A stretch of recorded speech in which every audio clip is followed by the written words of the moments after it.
We've seen it on the runways, in print media, in music, with indie brands that the 80s are back. This season, the American designers go back to what they do best. Sophisticated sportswear with pure American glamour. Here's the best to watch for in the new season ahead. Welcome back, and if you're new here, welcome. My name is Jada, and in this video, I'm practically predicting the nearby future, so let's get into it. We've seen it on the runways, in print media, in music, with indie brands that the 80s are back. I'm predicting the late 80s as we transition into fall and winter. What I want to say though, before I get started with this, is that I recorded this video a couple of months ago before it was too obvious that this is the era that we were transitioning into, and so I kind of look like I fell in line. And the reason why I'm predicting the late 80s in particular versus the more colorful and vibrant part of that era that you're seeing interpretations of on the runway is that it's the most realistic part of that era to transition into from this whole conservative thing that we're doing. And it's also honestly a step up from what we've done every fall and winter, at least in America. I don't know what they're doing in other countries, but for fall and winter, even though you do have the opportunity to experiment more with layering and colors and jewelry and whatever, there's still something that is missing. And I had this thought, and this is the one thing that's missing, is women, like in the 80s, women used to wear skirt suits and pantsuits casually, especially in colder weather. And I think that's one thing that every woman should own is like a good skirt suit and a good pantsuit, especially when it's tailored. When I think of the 80s, I think of women like Grace Jones, Princess Diana, Pam Grier, also Martha Stewart. But the one thing about the 80s is that the women from that time who were in their prime, what you do for fun? They always evoked this like feeling of power. They were powerful women and they moved like it in business and through scandals, how they handled them in their work, how they reacted to scrutiny or, pressure, especially Grace Jones when she slapped that one man. But yeah, the 80s was the mark of the powerful woman to me. And especially in fashion, the way the women styled suits back then, otherworldly. So what I really want to say is that it's going to be the late 80s to early 90s because the line kind of gets blurred as that era transitioned into a new era, which is the 90s. And so what you'll see is that the beginning of the 80s, of course, is colorful because they're moving out of the 70s, gradually get towards the end of the 80s, especially during the fall and winter. It gets more muted, more monochromatic, tailored, subtle, sharp, sophisticated. And I bring that up because what you're seeing on the runway is more eclectic and funky and retro and just straight to the point of this is the 80s, this is what's happening, and just doing like a reinterpretation of that versus the most realistic kind of gray area where you're still pulling from the 80s, but you're still incorporating that 90s vibe into it. It's so cool because it pulls two eras in together. But going back to the pantsuit and skirt suit, the same for men. Like men should own a good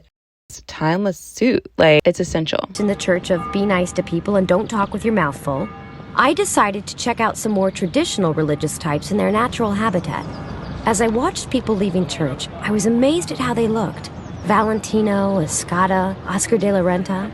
What is it about God and fashion that goes so well together? And suddenly, there he was wearing Armani on Sunday. Mr. Big. Okay. So now I want to talk about the one thing that I do love about the 80s. And again, I could be slightly wrong about the timing. It could edge into the early 90s, but that's the point of this video. If I could title this late 80s, early 90s, I would, but it becomes too wordy. But one thing I love that I feel fuels me and fuels my inspiration when it comes to getting dressed and just the woman that I want to be is the campaigns. Also, the movies. The one movie that comes to mind is Boomerang, but the styling, especially when she took her dog on the walk and she had this like monochromatic fur outfit on. It was so cute. Is that good money? Kirby! Come on, Kirby! Kirby! Did you lose your dog? Oh, yeah, I lost a white Springer Spaniel with brown spots on him named Kirby. Real energetic, happy dog. Did you see him? Oh, I haven't seen him. Man, I only took him off the leash for a couple of seconds. I can't believe this happened. Kirby!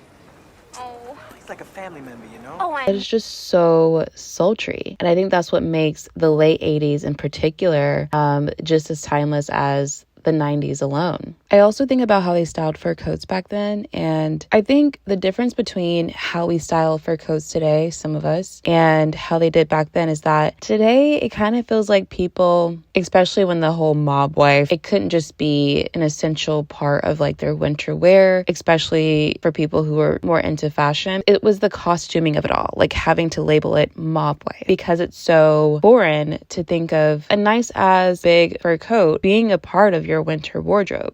But now as things start, warming up and we're slowly losing, the winter, it doesn't seem as necessary. But yeah, it's so crazy that like some pieces that were essential back then, considered casual, are now just like this grandeur idea, just like a skirt suit and a pantsuit. Let's also talk about monochromatic sets. I have not seen this. Monochromatic capri sets. I think Alaya, if I'm not mistaken, did this in the late 80s, as well as another brand. I actually have a Pinterest board full of like late 80s looks for this video, so maybe I can pull that up right now. I'm honestly curious to see if people do this, wear monochromatic capri sets, and if so, which brands are going to make them. It would be so disappointing if it's like a basic fast fashion brand. Like I would love to see an indie brand reinterpret that like monochromatic capri set and maybe pair it with something padded or shouldered or even just tailored at the waist. There's a reason why they even call it the power padded shoulder. I think that's what fashion journalists are calling it. I don't know. But the reason why I would say that they're calling it that is because, like I said, the women of the 80s, powerful. The styling is there, and they overall mastered being able to dress like how they feel. Now we need to discuss jewelry. Now, I think the whole chunky statement jewelry sort of trended back during our time. And at first it was this type of earring, the teardrop earring, and then you saw celebrities wearing it, blah, blah, blah, like it was everywhere. I think it was Saint Laurent that featured these huge like statement earrings on the runway, mixed with their, reinterpretation of the 80s. And so I think we'll see more of that too. Okay, now let's talk about one of my favorite parts of an outfit, which is hair. Before it became a little too evident that the 80s was going to be the next comeback as far as fashion trends, I had my eye on this one particular creator. Her hair mixed with a good 80s tailoring would be so freaking cute. But I think we'll definitely see more of those blowouts where there's not really a defined part and just very like flowy. What I'm sure we'll also see, along with the outfits being monochromatic, leather gloves.